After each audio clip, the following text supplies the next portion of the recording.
নমস্কার। ৭৯তম স্বাধীনতা দিবসের প্রীতি ও শুভেচ্ছা। Happy independence day. জানি এই ইন্ডিপেন্ডেন্স আদৌ হ্যাপি কিনা, এই স্বাধীনতা আদৌ সত্যি কিনা, এরকম বিভিন্ন ধরনের দ্বিধাদ্বন্দ্ব বিভিন্ন সময়ে আমাদের মনে আসে। খুব অস্বাভাবিকও নয়, চারপাশে যা সিচুয়েশন তাতে এ ধরনের প্রশ্ন মনে আসাটা খুব স্বাভাবিক। কিন্তু কি বলুন তো, এই প্রশ্নগুলো তোলার জন্যেও, এই ভাবনাগুলো ভাবার জন্যেও স্বাধীন দেশের নাগরিক হওয়াটা ভীষণভাবে জরুরি। কল্পনা করুন, আপনি পরাধীন, আপনি অন্য কোনো দেশের অধীনে আছেন আর সেই দেশের শাসন ব্যবস্থাকে প্রশ্ন তুলছেন, নাগরিকদের সমান অধিকার দাবি করছেন। রাজদ্রোহিতার অভিযোগে এতক্ষণে হয় আপনি জেলের ভেতরে অথবা ফাঁসির দড়িতে। এটাই তো হয়ে এসেছে আমাদের ২০০ বছরের পরাধীনতার সময়ে। বারে বারে হাজার হাজার তরুণ প্রাণ শুধু এই প্রশ্ন তোলার জন্যে, এই অধিকার দাবি করার জন্যে অকালে ঝরে গেছে। তাই এই স্বাধীনতা মিথ্যে তো কোনোভাবেই নয়। আমার মনে হয় সময় গড়ানোর সাথে সাথে, বছর পেরোনোর সাথে সাথে এই স্বাধীনতার আবেগটা, স্বাধীনতার উপলব্ধিটা আমাদের মনে কোথাও একটু কমে এসেছে। আমরা স্বাধীন ভারতের তৃতীয় প্রজন্ম। আমরা আমাদের রক্ত দিয়ে এই স্বাধীনতা অর্জন করিনি, উত্তরাধিকার সূত্রে এমনি এমনি পেয়ে গেছি।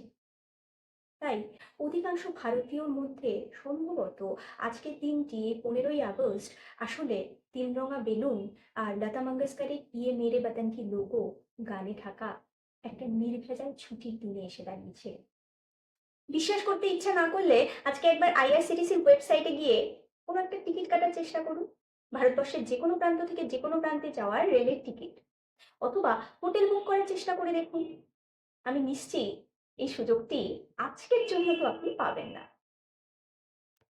কিন্তু ভাবুন তো, স্বাধীনতা মানে কি শুধু বিদেশি শক্তিকে হারিয়ে দিয়ে একটা কাটা তারে ঘেরা জমির ভূখণ্ডের অধিকার আদায় ছিল?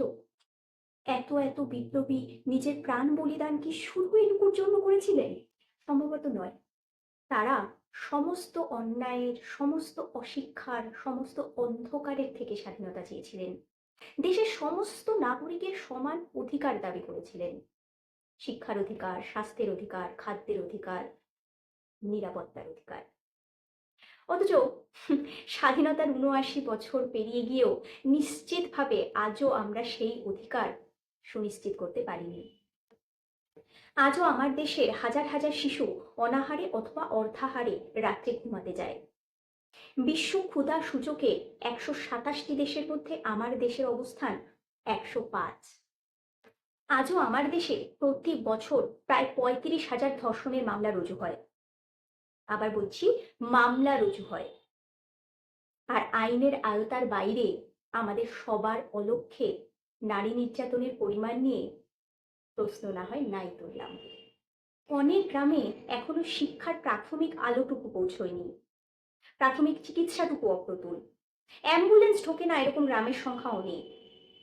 খবরের কাগজে মাঝে মধ্যেই দেখতে পারি সন্তান মারা গেছে, পিতার কাছে অ্যাম্বুলেন্স ভাড়া করার মতো টাকাটুকু নেই, তাই সে সন্তানের, মৃত সন্তানের দেহটা শরীরে আঁকড়ে ধরে মাইলের পর মাইল পথ হেঁটে বাড়ি পৌঁছেছেন।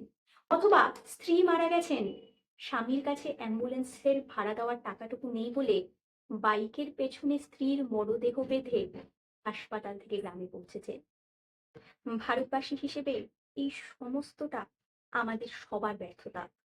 আমরা যখন প্রশ্ন তুলি যে আমরা আদৌ স্বাধীন কিনা, আমরা যখন হতাশ হই আমাদের রাজ্যের বা দেশের বর্তমান পরিস্থিতি নিয়ে, তখন আরো একটা প্রশ্ন আমাদের মাথায় একসাথে আসা উচিত, যে এই স্বাধীনতা ধরে রাখার জন্য আমরা নিজেরা আদৌ কতটা সচেষ্ট। দেখুন, স্বাধীনতা আমার কাছে কোনো পূর্বপুরুষের রেখে যাওয়া স্থাবর সম্পত্তি নয়, কিংবা কোনো ফিক্সড ডিপোজিট নয় যে প্রজন্মের পর প্রজন্ম সেই ফিক্সড ডিপোজিটের সুদের উপর নির্ভর করে আমরা হাত পা ছড়িয়ে আরাম করব। স্বাধীনতা একটা কন্টিনিউয়াস প্রসেস আমার কাছে, এবং আমার দেশের প্রতিটি নাগরিকের এটা মৌলিক কর্তব্য যে সেই স্বাধীনতা রক্ষায় সচেষ্ট হওয়া। আমরা বিভিন্ন সময়ে বিভিন্ন রাজনৈতিক ব্যক্তিত্বদের নানান কার্যকলাপের বিরুদ্ধে ক্ষোভ প্রকাশ করি, অথচ আমরা নিজেরা কতজন সক্রিয় রাজনীতিতে অংশগ্রহণ করছি? এমনকি কত শতাংশ লোক স্বেচ্ছায় ভোটটুকু পর্যন্ত দিতে যাচ্ছি? আমরা দুর্নীতির বিরুদ্ধে প্রশ্ন তুলি, অথচ আমরা আমাদের নিজেদের ছোট্ট পরিসরে, নিজেদের কাজের জায়গায় অথবা নিজেদের চেনাশোনা দুনিয়াতে সবসময় ভীষণভাবে সততার সপক্ষে থাকতে পারি কি? কখনো জ্ঞানত বা অজ্ঞানত আমরাও এই দুর্নীতির পার্ট হয়ে যাই না তো? আমরা দেশের কথা বলি, অথচ স্বাধীনতার এতগুলো বছর পরেও আমরা নিজেরা ঠিক কতটা ভারতীয় হয়ে উঠতে পেরেছি? আমরা জাতীয় সঙ্গীত গাওয়ার সময় গাই হিন্দু, বৌদ্ধ, শিখ, জৈন, পারসিক, মুসলমান, খ্রিস্টানি। অথচ আজও যখন ধর্মের ভিত্তিতে, ভাষার ভিত্তিতে, জাতির ভিত্তিতে আমাদের আলাদা করে দেওয়ার চেষ্টা করা হয়, আমরা নিজেরাও কোথাও গিয়ে সেই ফাঁদে পা দিই নাকি? এই প্রশ্নগুলো যতদিন আমরা নিজেরা নিজেদেরকে না করতে শিখবো, যতদিন নিজেরা নিজেদের মধ্যে উত্তর না খুঁজবো, বিশ্বাস করুন, সত্যি কি আমরা স্বাধীন, এই প্রশ্নের সম্ভবত কোনো উত্তর পাওয়া যাবে না। আমরা সবাই সম্ভবত কোনো এক মহাপুরুষের আশায় বসে আছি, যিনি অবতীর্ণ হবেন এবং তারপর আমাদের সবাইকে এই অন্ধকারের থেকে উদ্ধার করবেন। কিন্তু এরকম কখনো হয় না। স্বাধীনতা আমাদের, তাই একে রক্ষা করার দায়ও আমাদেরই।